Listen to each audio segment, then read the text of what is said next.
Court ने उन्हें 14 दिन की रिमांड पर भेजा है। कारण था ऑपरेशन सिंदूर के दौरान मुसलमानों और नबी पर आपत्तिजनक टिप्पणी करना। ये बहुत न्यूजी सी भाषा हो गई। लोगों की वीडियोस में बीप होती है, इनकी बीप में थोड़ी सी वीडियो है। शर्मिष्ठा को हिंदू शेरनी घोषित करने की पूरी कोशिश चल रही है और कर भी दिया गया है। क्या कोलकाता पुलिस पाकिस्तान परस्त है, जो पाकिस्तान का विरोध करने वाले देशभक्तों को टारगेट कर रही है? इसका जवाब खुद कोलकाता पुलिस ने दे दिया है। पर मुझे पता है कि आप यही सुनने के लिए ये वीडियो देख रहे हैं कि देखते हैं पॉलिटिकल नारी किसका पक्ष लेगी।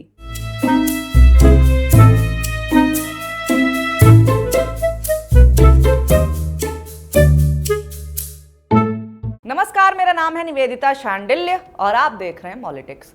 ट्रेंड चलाया जा रहा है, ऑल आइज ऑन शर्मिष्ठा। क्यों भाई, कौन है ये शर्मिष्ठा?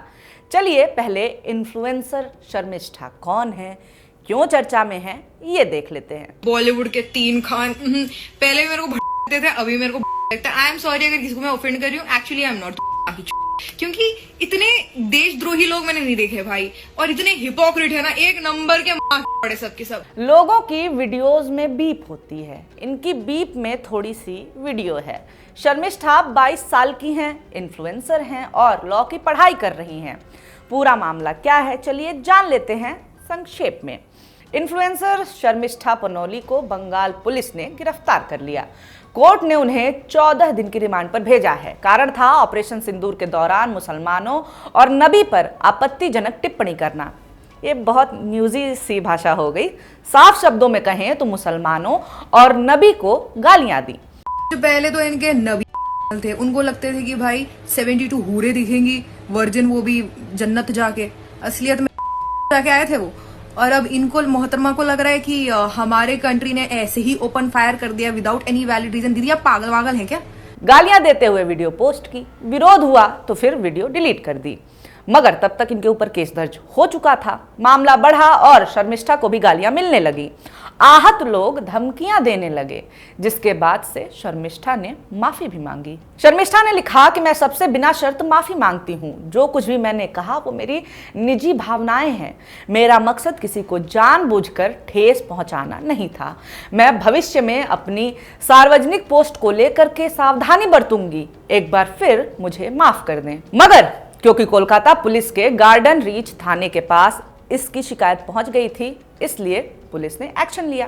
एफआईआर में कहा गया है कि शर्मिष्ठा पनोली नाम की युवती ने इंस्टाग्राम पर वीडियो अपलोड की है, जिससे एक धर्म विशेष की धार्मिक भावनाएं आहत की गई हैं। शिकायत में कार्रवाई की भी मांग की गई है। इसके बाद कोलकाता पुलिस ने एफआईआर दर्ज कर ली थी। साथ ही शर्मिष्ठा को लीगल नोटिस भी भेजे गए। अब आपने इनके वीडियोस तो देख लिए हैं, समझ में आ गया होगा कि इनको शहीद घोषित करने पर लगे लोग कौन हैं। शर्मिष्ठा को हिंदू शेरनी घोषित करने की पूरी कोशिश चल रही है और कर भी दिया गया है। कहा जा रहा है कि बंगालिस्तान है, ऑर्डर्स बांग्लादेश से आते हैं, इसलिए हमारी हिंदू शेरनी को पुलिस ने उठा लिया है। कोई भी प्रोसीजर फॉलो नहीं किया गया, पुलिस के पास वारंट भी नहीं था। क्या सच में ऐसा हुआ है? क्या बंगाल पुलिस ने किसी इस्लामिक देश के इशारे पर शर्मिष्ठा को जेल में ठूस दिया? क्या कोलकाता पुलिस पाकिस्तान परस्त है, जो पाकिस्तान का विरोध करने वाले देशभक्तों को टारगेट कर रही है? इसका जवाब खुद कोलकाता पुलिस ने दे दिया है। कोलकाता पुलिस की तरफ से ट्वीट करके कहा गया है कि कुछ सोशल मीडिया अकाउंट्स द्वारा ये झूठी और भ्रामक जानकारी फैलाई जा रही है कि कोलकाता पुलिस ने पाकिस्तान का विरोध करने पर एक कानून की छात्रा को अवैध रूप से गिरफ्तार किया है। ये कथानक पूरी तरह से भ्रामक और शरारतन फैलाया जा रहा है। राष्ट्रभक्ति और देश के प्रति गर्व व्यक्त करना हर नागरिक और संस्था का अधिकार और कर्तव्य है। कोलकाता पुलिस भी इससे अलग नहीं है और भारत के नागरिकों के साथ मजबूती से खड़ी है। एक बार फिर स्पष्ट किया जाता है कि इस प्रकरण में आरोपी के विरुद्ध 15 मई को गार्डन रीच थाने में एक मामला दर्ज किया गया था। आरोप था कि उन्होंने ऐसे वीडियो पोस्ट किए हैं जो कि भारत के एक वर्ग विशेष की धार्मिक भावनाओं को ठेस पहुंचाने वाले थे और जिससे विभिन्न समुदायों के बीच वैमनस्य और घृणा फैलाने की संभावना थी। ये मामला भारतीय न्याय संहिता की उपयुक्त धाराओं के अंतर्गत दर्ज किया गया है। शर्मिष्ठा को किसी लड़ाका की तरह पेश किया जा रहा है, एडिटेड फोटोज चलाई जा रही हैं, नारे लिखे जा रहे हैं, लेकिन कोलकाता पुलिस ने जो बात सामने रखी है उससे कुछ और ही पता चलता है। कहा जा रहा था कि पुलिस के पास वारंट नहीं था, कोई नोटिस नहीं दी थी, लेकिन पुलिस कह रही है कि इस मामले की विधिवत जांच की गई और आरोपी को भारतीय न्याय संहिता की धारा 35 के तहत नोटिस देने के लिए कई बार प्रयास किए गए, लेकिन हर बार वो फरार पाई गई। इसके पश्चात सक्षम न्यायालय द्वारा गिरफ्तारी वारंट जारी किया गया, जिसके अनुसार आरोपी को गुरुग्राम से दिन के समय वैधानिक रूप से गिरफ्तार किया गया। उन्हें विधि सम्मत प्रक्रिया के अनुसार संबंधित मजिस्ट्रेट के सामने पेश किया गया, जिसके बाद ट्रांजिट रिमांड प्राप्त हुआ। बाद में न्यायालय ने उन्हें न्यायिक हिरासत में भेज दिया। शर्मिष्ठा की गिरफ्तारी क्या freedom of expression, freedom of speech पर हमला है? वीडियो बनाना क्या गलत था लड़की का? क्या यह अपराध था? पुलिस के नजरिए से देखा जाए तो हाँ, ये अपराध ही था। पुलिस का कहना है कि भारत में किसी धार्मिक समूह, समुदाय या नागरिकों के किसी वर्ग के विरुद्ध घृणा फैलाने वाला भाषण जो समाज में वैमनस्य या नफरत को बढ़ावा दे, भारतीय न्याय संहिता के अंतर्गत दंडनीय अपराध है। घृणा फैलाने वाले भाषणों और अपमानजनक भाषा को अभिव्यक्ति की स्वतंत्रता के रूप में गलत तरीके से प्रस्तुत नहीं किया जाना चाहिए। जब पूरा देश एकजुट होकर सीमा पर खड़े वीर जवानों के साथ है, ऐसे समय में सोशल मीडिया पर इस प्रकार की अपमानजनक और भड़काऊ सामग्री पोस्ट करना अत्यंत निंदनीय कृत्य है। पुलिस ने आगे कहा है कि आरोपी को देशभक्ति या व्यक्तिगत विचार व्यक्त करने के लिए नहीं, बल्कि समुदायों के बीच घृणा फैलाने वाली आपत्तिजनक सामग्री साझा करने के लिए गिरफ्तार किया गया है। ये तो रही पुलिस की बात, पर मुझे पता है कि आप यही सुनने के लिए ये वीडियो देख रहे हैं कि देखते हैं पॉलिटिकल नारी किसका पक्ष लेगी।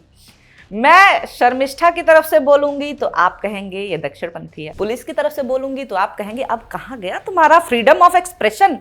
अब देखो भाई, मुझे इस चीज का बहुत एक्सपीरियंस हो गया है, फंसा नहीं पाओगे। खैर, मजाक एक तरफ, इस केस में मुझे दो चीजें दिखाई दे रही हैं। पहला, आखिर हमारा यूथ प्रोग्रेसिव होने की जगह कट्टरता की तरफ ही क्यों झुकता जा रहा है। दूसरा है टॉलरेंस, बर्दाश्त करने की क्षमता लोगों की खत्म होते जा रही है। पहली बात पर आते हैं। सबसे पहले कट्टरता की तरफ युवाओं का झुकाव। आमतौर पर युवाओं को, और खास तौर से जो कि पढ़े लिखे हैं, उन्हें open minded, logical, scientific approach वाला माना जाता है। मगर भारत में इस समय केस कुछ और ही है। कट्टरता विश्वास से ज्यादा फेम का मसला बन गया है। आप हिंदुओं को गरियाइए, व्यूज पा जाएंगे। आप मुस्लिमों को गरियाइए और भी ज्यादा व्यूज पाएंगे।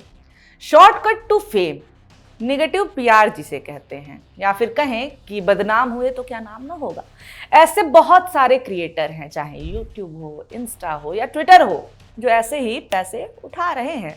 सरकारी प्रमोशन भी आपको मिल जाएगा। मगर ये लोग जो वाह वाह करके सोशल मीडिया पर ऐसे क्रिएटर्स को चने की झाड़ पर चढ़ा देते हैं, क्या वो इनके लिए कभी लड़ेंगे? शर्मिष्ठा का ही केस आप देख लीजिए। जिन फॉलोअर्स के लिए ये वीडियोस बनाया करती थी, वो कहाँ गए जब इनको धमकियां मिल रही थी? माफी किसको मांगनी पड़ी? शर्मिष्ठा को। वीडियोस डिलीट करने की नौबत क्यों आई? कहाँ गए हिंदुत्व के योद्धा जो कमेंट में इनको चढ़ाते रहते थे? एफआईआर हुई, केस हुआ, ट्विटर पर हैशटैग वाला सपोर्ट छोड़ दिया जाए तो कौन आया सामने? कौन लड़ा? हिंदुत्व के लड़ाके नहीं आए शर्मिष्ठा को बचाने के लिए, एक मुसलमान ही आया। शर्मिष्ठा पनोली की तरफ से पेश वकील मुस्लिम समुदाय से हैं, नाम है मोहम्मद समीमुद्दीन, जिसके बाद कई लोगों ने अपील की है कि कोई भी इंसान नफरत फैलाने वालों की बातों में ना आए और किसी भी धर्म पे गलत टिप्पणी ना करे। किसी ने ट्विटर पर लिखा भी है कि बुरे वक्त में जब सब साथ छोड़ देते हैं, उस समय शर्मिष्ठा पनोली का केस एक मुसलमान वकील लड़ रहा है। इतना ही नहीं, हिंदू समाज के वकील मोटी फीस ना मिलने की वजह से शर्मिष्ठा का केस ही नहीं लड़ते। किसी ने इशारों में इसका जिक्र भी किया है कि जहां झा जी यानी हिंदू वकील 17 लाख की फीस के लिए शर्मिष्ठा से मोल भाव कर रहे थे, वहीं एक मुसलमान वकील शर्मिष्ठा के लिए लड़ता है, उसे जमानत दिलवाने और टार्चर से बचाने में लगा हुआ है। शायद ये पूरी घटना ना केवल शर्मिष्ठा बल्कि उन सभी युवा साथियों के लिए एक सबक बने जो क्विक सक्सेस के चक्कर में नफरती रास्ते पर चलना ज्यादा मुनासिब समझ रहे हैं। अब दूसरी बात जिस पे मुझे गालियां मिल सकती हैं, वो ये है कि मामला इतना नहीं खींचना चाहिए था। अब देखिए, मानहानि का केस भी होता है तो इसीलिए ना कि अगला अपनी बात वापस ले ले, माफी मांग ले, गलती स्वीकार कर ले। शर्मिष्ठा ने वीडियोस डिलीट कर दी, माफी मांगी। कानूनी परेशानियां तो अलग हैं, गैर कानूनी तरीके से कितना ज्यादा परेशान किया गया ये भी तो देखिए। गालियां, धमकियां, नंबर लीक करना, परिवार को धमकियां देना, घर तक पहुंच जाना, इतना ज्यादा परेशान किया गया कि घर से बाहर निकलना बंद करना पड़ा। वो सब तो छोड़िए, इन लोगों को घर छोड़ करके छिपना पड़ा। जी हाँ, लड़की को परिवार समेत घर छोड़ के भागना पड़ा। अरे ऐसे कैसे किसी को मार दोगे यार? रेप की धमकी। अच्छे बन रहे लोगों की ये बातें देखिए, यही लोग हैं जो कह रहे हैं कि गाली देके गलत किया, पर ये बात तुम लोग भी तो गाली दे करके ही कह रहे हो। You are not better than her bro. मामला खींच करके शर्मिष्ठा जैसे वॉनाबी इन्फ्लुएंसर्स को फेमस कौन बना रहा है? तुम आज फेम दे रहे हो, कल वो उसी फेम का इस्तेमाल करके चुनाव लड़ लेगी, विधानसभा लोकसभा पहुंच जाएगी। हैं? ऐसा तो पहले भी हुआ है ना। जरूरत है शांति धरने की दोनों तरफ से, है कि नहीं? आपको क्या लगता है? कमेंट करके जरूर बताइए। इस पूरे मामले पर आपका क्या सोचना है, कौन सही है कौन गलत है, ये जरूर बताइएगा। और वीडियो आपने अंत तक देखा हो, अच्छा लगा हो तो लाइक जरूर कर दीजिए और ऐसी वीडियोस आपके सामने पहुंचते रहे, इसके लिए हमारे चैनल मॉलिटिक्स को सब्सक्राइब करना ना भूलें। वीडियो देखने के लिए बहुत शुक्रिया, बहुत धन्यवाद।